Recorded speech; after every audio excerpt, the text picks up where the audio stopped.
कम समय बचा है ये उसी को लगता है जो हार मान के बैठा है, जो ये ठान के बैठा है कि उसे जीतना है, उसके पास तो समय ही समय है।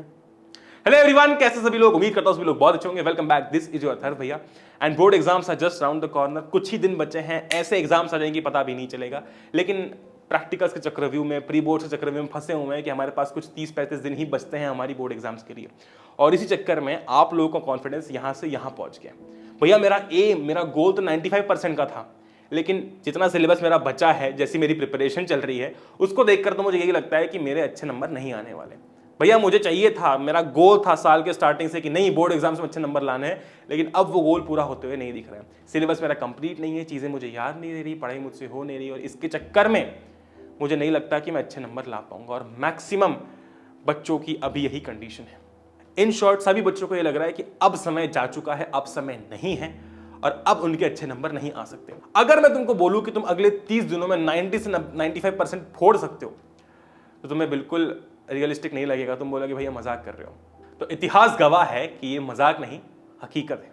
जिनको लगता है ना कि अगले 30 दिनों में पढ़ के नंबर लाना इम्पॉसिबल है, ये वीडियो उनके लिए है, क्योंकि आज मैं तुमको बताऊंगा कि कैसे पॉसिबल है। भैया अभी तक हमने बहुत ट्राई किया अच्छे मार्क्स लाने का, जो पिछले 5-6 महीनों में नहीं हुआ वो अगले 30 दिनों में कैसे हो सकता है, मैं बताता हूं ना।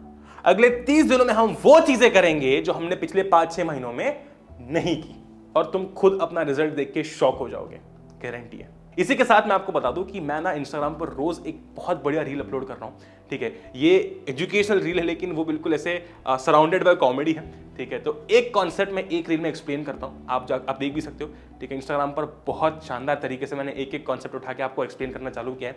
और मेरा गोल यही है यार कि जब भी तुम इंस्टाग्राम खोलते हो, ठीक है, तो टाइम पास करने के लिए खोलते हो, लेकिन जब तुम्हें ये रील दिखे तो एटलीस्ट एक कॉन्सेप्ट तो क्लियर हो जाए। मैंने हार्ट एक्सप्लेन किया है, why does sky appear blue explain किया है, एसिडिटी एक्सप्लेन किया है, ठीक है। तो मैंने ट्राई किया कि एक मिनट में पूरा कॉन्सेप्ट तुमको एक्सप्लेन कर दो, रिवाइज कर दो, लेकिन एक कॉमेडी और फनी तरीके से, ताकि तुम्हारा एंटरटेनमेंट भी हो जाए और साथ ही साथ पढ़ाई भी हो जाए, ठीक है।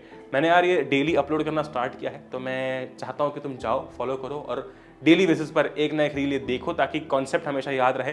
क्योंकि क्या पता कौन सा कॉन्सेप्ट कैसे याद किया था और वो एग्जाम में कब काम आ जाए, ठीक है। ऐसा मेरे साथ पर्सनली बहुत बार हुआ है, इसलिए मैंने ये चीज स्टार्ट की है ना। तो जाओ फटाफट से फॉलो कर लो, because it is going to help you a lot. बिना किसी देरी के स्टार्ट करते हैं। अब मैं तुम्हें वो 3 शब्द बताता हूं जो तुम्हारी लाइफ में मिसिंग है, और इन्हीं से तुम अगले 30 दिनों में अपने गोल तक पहुंचोगे। है भैया शब्द? Strength, weakness and incomplete. है भैया ये क्या है? ये इनकम्प्लीट तो बिल्कुल ही अजीब सा शब्द लग रहा है, ये क्या है? देखो, सबसे बड़ी प्रॉब्लम हमारी क्या है इस मोमेंट पर? हर बच्चे की ये प्रॉब्लम होती है कि उसे नहीं पता कि वो कहां स्टैंड करता है। मतलब उसे नहीं पता कि जो वो प्रिपरेशन कर रहा है ना, उसमें एक्चुअली वो कहां तक पहुंच चुका है। जैसे कि मान लो कि ये तुम्हारी फिनिशिंग लाइन है, ये तुम्हारा फिनिश वाला पॉइंट है, ठीक है। हमने शुरुआत की लेटर से यहां से, ठीक है। अब ये बीच का जो डिस्टेंस है वो कवर करना है। मैक्सिमम बच्चों को ये पता ही नहीं है कि वो कहां स्टैंड करते हैं। वो यहां पर है, यहां पर है, यहां पर है, अपने गोल के पास है, अपने गोल से दूर है, वो नहीं जानते। और तुम्हें जब तक ये नहीं पता चलेगा कि तुम कहां स्टैंड करते हो, तुम ये कैसे जान सकते हो कि तुम्हें और क्या क्या करना पड़ेगा अपने गोल तक पहुंचने के लिए। जब भी कोई गाड़ी खराब होती है, ठीक है, तो उसका कौन सा पार्ट खराब है ये जाने बिना हम कैसे गाड़ी को ठीक कर सकते हैं। सिमिलरली जब तक ये पता ही नहीं है कि हम हमारी प्रिपरेशन में कहां स्टैंड करते हैं, तब तक हमें कैसे पता चलेगा कि हमें और करना क्या है। मेरी बात समझ रहे हो? और इसीलिए अभी तुम्हारा अथर्व भैया यहां खड़े होकर जो तुम्हें बता रहा है उसको ध्यान से फॉलो करो, ठीक है। सबसे पहली चीज, आपको ना ये 3 शब्द अपनी कॉपी में लिखने हैं, ठीक है। इन 3 शब्दों का मतलब क्या है मैं तुमको बताता हूं। आपने अभी तक कुछ ना कुछ पढ़ाई कर रखी होगी, ठीक है। वो पढ़ाई से आप इतना एनालाइज कर सकते हो कि यार ये 20 चैप्टर मैंने पढ़ रखे हैं, उसमें से ये 10 चैप्टर हैं, ये 12 चैप्टर हैं जो कि ना मुझे बहुत अच्छे लगते हैं। यानी कि अगर इनमें से कोई भी सवाल उठ के एग्जाम में आ जाता है तो मैं इजीली वो सवाल कर सकता हूं, क्योंकि मेरे ये चैप्टर्स स्ट्रांग हैं। तो ये चैप्टर्स क्या है? ये चैप्टर्स आपकी स्ट्रेंथ बन जाते हैं। समझ रहे हो बात को? आपको लगता है ना कि यार यहां से कोई क्वेश्चन उठ के आ जाए एग्जाम में, मैं इजीली कर सकता हूं, वो चैप्टर्स आपकी स्ट्रेंथ है, ठीक है। तो सबसे पहले आपका जो सिलेबस है उसमें देखो कि वो चैप्टर्स कौन से हैं जो कि आपके स्ट्रेंथ है ना, जो आपको अच्छे नंबर लाके देंगे एग्जाम में। और लिस्ट बनाना चालू कर दो मेरे साथ साथ, वीडियो पॉज करो, ठीक है। सोशल, साइंस, मैथ्स हर एक के लिए बनाओ। हो सकता है कि मैथ्स में आपका रियल नंबर्स बहुत स्ट्रांग है, प्रोबेबिलिटी बहुत स्ट्रांग है, कोऑर्डिनेट ज्योमेट्री बहुत स्ट्रांग है। इन सबको लिख लो कि ये मेरी स्ट्रेंथ है, ठीक है। Very good. वीडियो पॉज करके लिख सकते हो और नीचे कमेंट करके मुझे ये बताना कि तुम्हारे कौन से चैप्टर स्ट्रांग है, कौन से चैप्टर्स वीक है, ताकि तुम्हें हमेशा ये चीज रहे कि नहीं यार इस वीडियो से मैं कुछ सीख के गया, कुछ लेकर गया। ठीक है, अब जैसे आपका ये काम हो जाए ना, दूसरी लिस्ट बनाओ जिसमें लिखो कि मेरे कौन से चैप्टर्स वीक हैं।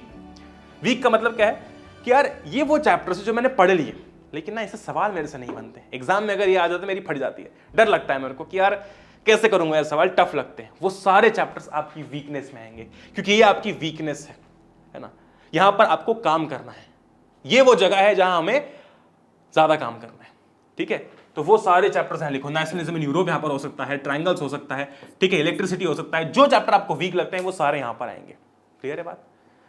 हो गया इतना? डन। पॉज करके ये नीचे कमेंट से भी लिखो और अपने सामने कॉपी के अंदर भी लिखो, अब भी के अब भी। अभी टाइम नहीं है हमारे पास वेस्ट करने के लिए। और तीसरी लिस्ट बनेगी इनकम्प्लीट चैप्टर्स की, मतलब ये वो चैप्टर्स है जो आपने छू के भी नहीं देखे, आपको पता ही नहीं कि अंदर क्या है। ठीक है, अंदर किसकी बात हो रही है ये आपको पता ही नहीं है। वो सारे चैप्टर्स आपकी इनकम्प्लीट की लिस्ट में आ जाएंगे। ठीक है, जितने भी चैप्टर्स आपने नहीं पढ़े हैं। अब आपके सामने जो लिस्ट बन के तैयार हुई है ना, ये वो लिस्ट है जो आपको अगले 30 दिनों में 90% दिलाएगी। ठीक है, क्योंकि आप जब इस लिस्ट को आप ध्यान से देखोगे आपको पता चलेगा कि यार ये तो मेरी स्ट्रेंथ है। मतलब अगर आज एग्जाम में उठ के कोई सवाल यहां से आ जाता है मैं इजीली कर पाऊंगा। क्लैरिटी मिल गई? अब हम अंधेरे में तीर नहीं चलाएंगे। लेकिन मैं तुम्हें सिर्फ इतना बताने थोड़ी आया कि लिस्ट बना लो बस कर लो। तुम्हारा भैया जब भी यहां पर आता है तुम्हारे साथ तुम्हारा हाथ पकड़कर तुम्हें पढ़ाता है। ठीक है, और इसीलिए मैं तुमको बताता हूं कि अब आगे करना क्या है। अब हमारा टारगेट क्या है? वीक और इनकम्प्लीट चैप्टर्स, क्योंकि ये तो हमारी स्ट्रेंथ है। ठीक है, तो हमने लिस्ट डाउन कर लिया, वीक चैप्टर्स भी इनकम्प्लीट चैप्टर्स भी। Now we have to work on these two things. लेकिन भैया प्रॉब्लम ही यही है, ये जो वीक चैप्टर्स है ना, इनको पढ़े कैसे समझ में नहीं आ रहा। ये वीक तभी तो हमारे हैं क्योंकि हमें समझ नहीं आ रहा कैसे पढ़ाई करें इसमें। मैं तुमको बताता हूं, अगर घी सीधी उंगली से नहीं निकलता तो उंगली टेढ़ी करनी पड़ती है। हम वही काम करेंगे। तुमने एनसीईआरटी खोली, एनसीईआरटी पढ़ी, लेक्चर देखा, तुमसे नहीं हो रहे भैया बहुत टफ चैप्टर लग रहा है, सवाल नहीं बन रहे इसके, समझ सकता हूं मैं। अब हमें क्या करना है, ध्यान से सुनना। जो चैप्टर्स हमको टफ लगते हैं, यानी कि जो हमारे वीक चैप्टर्स हैं इन शॉर्ट, ठीक है, हमने उसको लिस्ट डाउन कर लिया। फॉर एग्जांपल इलेक्ट्रिसिटी है। ठीक है, सबसे पहले बिना एनसीईआरटी खोले कुछ भी देखे कुछ भी किए तुम जाओ और इसका लेक्चर देखो। ठीक है, मैंने बेस्ट लेक्चर अपलोड कर रखा है इसका। ठीक है, वो तुम जाकर देख सकते हो। ठीक है, पूरा लेक्चर देखो, चाहो तो खुद के नोट्स बनाओ, चाहो तो तुम जो मैंने पढ़ने पर नोट्स डाल रखे हैं भाई साहब वो फ्री नोट्स हैं, उन्हें इस्तेमाल करो। बेस्ट नोट्स उसमें आगे PYQs भी हैं। ठीक है, वो जाके तुम इस्तेमाल कर सकते हो। तो पहले लेक्चर देख लो, नोट्स कर लो। ये दिमाग में रखो ही मत कि चैप्टर मेरे को टफ लगता है। तुम बस ये सोच के जाओ कि नहीं ये चैप्टर एग्जाम में आएगा तो पढ़ना है। ठीक, जैसे आपने ये कर लिया, जैसे आपने इसके लेक्चर प्लस इसके नोट्स देख लिए है ना, नोट्स इसके पढ़ लिए। अब हमारी गलती क्या होती है कि हम टफ चैप्टर के लिए भी एनसीईआरटी खोलते, चलो एनसीईआरटी पढ़ते हैं, अब एनसीईआरटी इंपॉर्टेंट है। यही तो गलती होती है। एनसीईआरटी की लैंग्वेज थोड़ी सी टफ होती है, हमें समझ नहीं आती है ना। इसीलिए हम नेक्स्ट स्टेप क्या है हमारी, जैसे ही हमने लेक्चर देख लिया, नोट्स कर लिए, एक राज की बात बताऊं, तुम्हारा 90% चैप्टर ना कॉन्सेप्ट वाइज यहीं से खत्म हो जाता है। ठीक है, फिर हम करेंगे सीधा PYQs, क्योंकि ये जानना बहुत इंपॉर्टेंट है कि बोर्ड ने पिछले 10 सालों में इस चैप्टर से कैसे सवाल पूछे हैं। ठीक है, जैसे ही आप PYQs खोलोगे ना आपको दिखेगा सामने कि यार पावर को लेकर ये 10 टाइप के सवाल आते हैं, ओम्स लॉ पर ये 10 टाइप के सवाल आते हैं। ठीक है, पोटेंशियल डिफरेंस पर ये 10 टाइप के सवाल आते हैं, थ्योरी में ये 10 टाइप के सवाल आते हैं, न्यूमेरिकल में ये 10 टाइप के सवाल आते हैं। डन, आपको पैटर्न दिखेगा। ऐसा कभी नहीं होता कि अगर 2016 में कोई रैंडम सवाल पूछ लिया तो 2018 में बिल्कुल ही रैंडम सवाल आ जाएगा जो सिलेबस में ही नहीं है, ऐसा नहीं होता। ठीक है, this is valid for all the chapters, चाहे वो आपका ट्रायंगल्स हो, इलेक्ट्रिसिटी हो, रिप्रोडक्शन हो, कोई भी टफ चैप्टर हो। ठीक है, आपको दिख जाएगा कि यार ये पैटर्न है, वो पैटर्न के सारे सवाल कर डालो। नहीं समझ में आ रहा उसका सोल्यूशन देखो। ठीक है, जैसे आप ये करोगे ना आपका वो चैप्टर कंठस्थ हो जाएगा। जो टफ आपको टफ लगता है ना वो कंठस्थ हो जाएगा। मुझे 10th में ट्रायंगल्स बहुत टफ लगता था, मैंने सेम चीज की, मैंने कहा ये करके देखते हैं एक बार। ठीक है, तब तो लेक्चर्स थे नहीं, तो तब हमने टीचर के नोट्स ही पढ़ लिया था। ठीक है, उसके बाद में फिर हमने PYQs की और दिखा कि नहीं यार यही सवाल तो आ रहे हैं। अगर ये आपने कर लिया ना आप समझ लो कि आपका चैप्टर डन है। ठीक है, आप खुद सैंपल पेपर सॉल्व करके देखना, उसके बाद में आपको दिखेगा कि नहीं यार हर सवाल मेरे से बन रहा है, क्योंकि बात ही वही है सारी की सारी। ठीक है, अगर आप मुझसे पूछते हो और मैं क्या यूज कर सकता हूं भैया, मैं रिकमेंड करूंगा LMP यूज कर लो। मैंने लास्ट वीडियो के अंदर भी इसकी बात की थी। लास्ट मिनट प्रिपरेशन वाली बुक है, ओसवाल की तरफ से आती है। ठीक है, और इसके अंदर ना लास्ट मिनट के लिए जो प्रिपरेशन रिक्वायरमेंट होती है, वो नोट्स, वो कॉन्सेप्ट बिल्कुल क्रिस्प तरीके से समझाए गए हैं, वो आपको इसके अंदर देखने को मिलता है। ठीक है, तो मैंने रिसेंटली ये बुक स्टोर से लेकर आया था, मैंने कहा देखते हैं भाई कैसी बुक है ना, आई लाइक इट, है ना। आपको क्वेश्चंस भी मिलेंगे उसके अंदर, माइंड मैप्स है, तो वो नहीं होता बिल्कुल कि रिवीजन करना है मुझे, अब कैसे करूँ, कहाँ से करूँ, this is what you should use. तो मैं लिंक आपको नीचे डिस्क्रिप्शन में दे दूंगा, आप वहाँ से परचेज कर सकते हो या फिर अपने नियरेस्ट बुक स्टोर से जाके कर सकते हो, लेकिन वो एडिशन का लफड़ा होता है, तो मैं आपको जो लेटेस्ट वाली लिंक है वो दे दूंगा, आप वहाँ से परचेज कर सकते हो, ठीक है। इस तरीके से हमारा एक वीक चैप्टर ईजिली कंप्लीट हो सकता है, ठीक है, और बहुत जल्दी हो सकता है, ये बात ध्यान रखो। अब बात आती है कि भैया हम पढ़े कैसे, हमारा टाइम टेबल कैसा होना चाहिए, ठीक है। आपको सिंपल सी बात है यार, एक वीक चैप्टर उठाना है और एक इनकम्प्लीट चैप्टर उठाना है। इस प्रकार से एक एक करके, जैसे कि मान लो आप घर पे आते हो 3 बजे 4 बजे, 4 से 6 के बीच में आपने ये वीक चैप्टर कर लिया, है ना। रात को आपने 9 से 11 के बीच में इनकम्प्लीट चैप्टर कर लिया।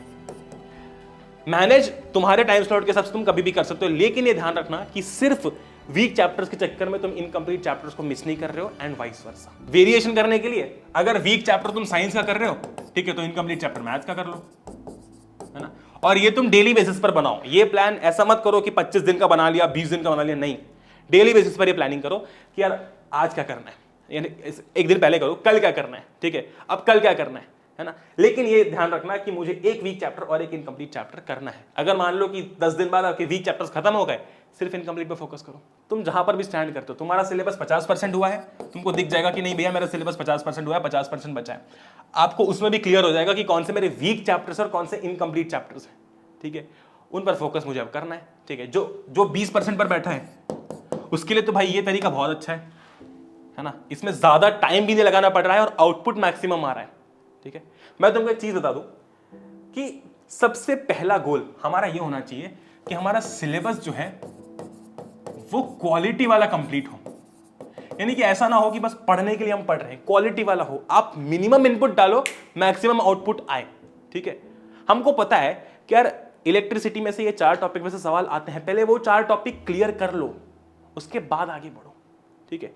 माइन्यूट डिटेल्स में मत घुसो, अभी आप उस पर फोकस करो, वो चंक पर फोकस करो जो कि आपको मैक्सिमम मार्क्स लाके देगा। क्लियर है बात? इसीलिए ये लिस्ट अभी के अभी तैयार हो जानी चाहिए, नीचे कमेंट्स में मुझे बताओ, है ना। और अगले 30 दिनों में इसको फॉलो करो, और कुछ नहीं है ना। रिसोर्सेज मैंने तुमको बता दिए, जिस भी बच्चे का सिलेबस खत्म होने वाला है वो एनसीईआरटी कर सकता है, जिसका बिल्कुल ही स्टार्ट हो रहा है ना, मैं रिकमेंड करूंगा कि अभी पूरी एनसीईआरटी मत पढ़ो, आप ये वाले मेथड पर जाओ, ठीक है, ये वाले मेथड पर जाओ, ये आपको ज्यादा हेल्प करेगा, ठीक है। और जो आधे सिलेबस पे है ना, वो थोड़ी बहुत एनसीईआरटी रीड कर सकता है। क्लियर है बात? नीचे कमेंट्स में मुझे ये लिख के बताना कि आपके कितने चैप्टर्स हुए, कितने नहीं हुए, उस अकॉर्डिंग मैं कुछ बहुत शानदार यूट्यूब के लिए प्लान कर रहा हूँ, ठीक है। उससे मुझे क्लियर आइडिया लगेगा कि यार कितने बच्चों के कितने चैप्टर्स इनकम्प्लीट है, कौन से वीक है, और उस अकॉर्डिंग मैं कुछ बहुत शानदार आप लोगों के लिए यूट्यूब पर लाने वाला हूँ, ठीक है जी। With that being said, this is your Atharva, we are signing off. Thank you for watching.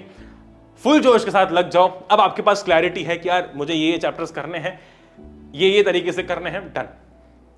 Love you all, take care, subscribe करना मत भूलना यार, ऐसे ही अमेजिंग वीडियोस के लिए। तुम्हारा भैया तुम्हारे लिए एग्जाम के लिए बहुत ज़्यादा लगा हुआ है, मेहनत कर रहा है, ठीक है। और तुम्हारे साथ मिलकर मैं चाहता हूँ कि तुम 95% लाओ और मैं यहाँ पर खड़े होकर क्लैप कर पाऊँ कि नहीं यार बच्चों ने करके दिखाया, ठीक है। Love you all, take care, जय हिंद, वंदे मातरम, गुड बाय।